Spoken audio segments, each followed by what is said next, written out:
So, hey, let's go to week 5. Damn it. Let's go to week 5. Week 5, we're going to start out with Utah traveling to Oregon State. Oregon State, a 3-point favorite at home in Corvallis. They'll bring in the Utes. No one has any idea. You can't really guess with Whittingham. I thought Rising would play a little bit last week. Did not. I don't know if he'll play this week even. We're going to have to find out. But here's what I do know about this game is that Utah has played really, really good defense. And they're going to have to if they're going to slow down the Oregon State running game. They're running the ball really well. We talk about it all the time. 6.3 yards per rush. Utah's only given up 2. Something's got to give there, right?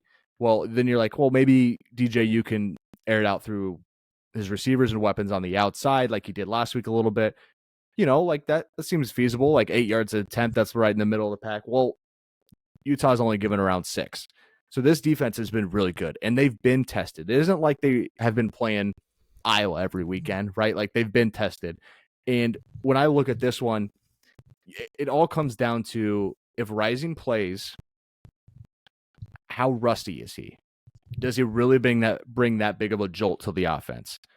I think with his legs, yes, because he is a talented runner. He can extend plays. His knowledge of the offense and playing in these environments really helps that team. What doesn't help that team is if he doesn't play and you're throwing in a guy to Oregon State who's really coming off a loss that they feel they should have won. That's a game they really needed and wanted. Now they're back home going against a team that's won back-to-back Pac-12 titles.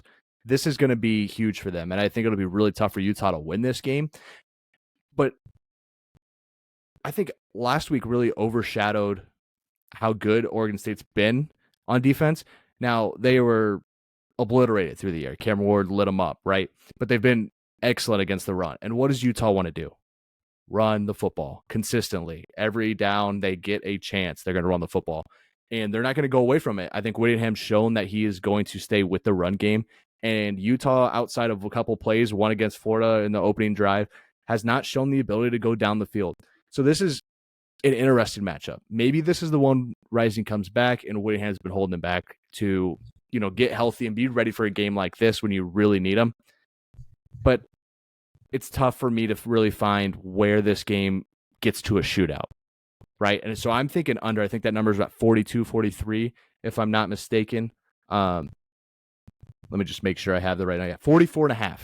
I think this one goes under. This is going to be a slugfest, right? And I'll take Oregon to cover. I'll take Oregon to win the game. I'll also go under. I think this is like 24-13, something like that, right? So anything else on this game that you guys want to talk about? I think DJU has a bounce back game. I think the defense really will have, I'm not going to say a reawakening because it was 1 week, right? And they've shown that they can play really good defense. But can Utah really take a step forward on offense? I'm not sold that it's going to happen when they go to Corvallis. Go ahead, Cam. Okay. I like Oregon State here too, JP. I think it's a good spot for them. I agree. I think, you had mentioned that if Rising plays, is he going to be able to run the football and add that element that really they've been looking for? But is he going to be limited, right? You've waited this long to come back from injury. You try and rush him back for what they think is a game that they need him for. All of a sudden he gets re-injured. So kind of what his limitations are going to tell this story. But I think Oregon State, man, they still had an identity last week. They just couldn't get the stop when they needed against a much more high-powered offense than we thought was going to happen at Washington State. So give me Oregon State. I think they get the win at home this week and kind of it's a tough week. Here's a question I want to bode for you guys or put out there and let's see what you think. At what point is it too late to bring him back? Like, are you waiting for something? Is he really that hurt? Because we don't know how hurt he is. Like, we don't know what he looks like in practice. It's not Whittingham's call. So the reason why he's not playing is because the doctor has not cleared him to play. For whatever reason, apparently he's been taking full reps, whatever. Apparently he's been pretty transparent about that. But for some reason, I don't know if there's a certain timetable when it comes to an ACL injury, especially in football being a contact sport. I think everybody's different. They want to make sure that thing's fully ready to go. He doesn't want to make a bad cut or take a bad hit. I think Oregon State defensively is going to feel really refreshed when they see Nate Johnson go on the field. The guy threw for 117 yards last week, and he couldn't run the ball, and that's his main priority is using his legs. So I like Oregon State in this spot. I think they're going to do just fine running the football. Martinez is great, but Deshaun Fenwick also had 100 yards last week. So they're going to use that 2-back system. And I think defensively, even if, I don't know, Rising could come out and play, but like you guys said, he's not going to blow me away. I think they still have a bunch of other injuries like Kuthi and everybody else on the offensive side of the ball that even if Rising plays, he won't save them. So, yeah, and you really wonder how much of a lift it brings.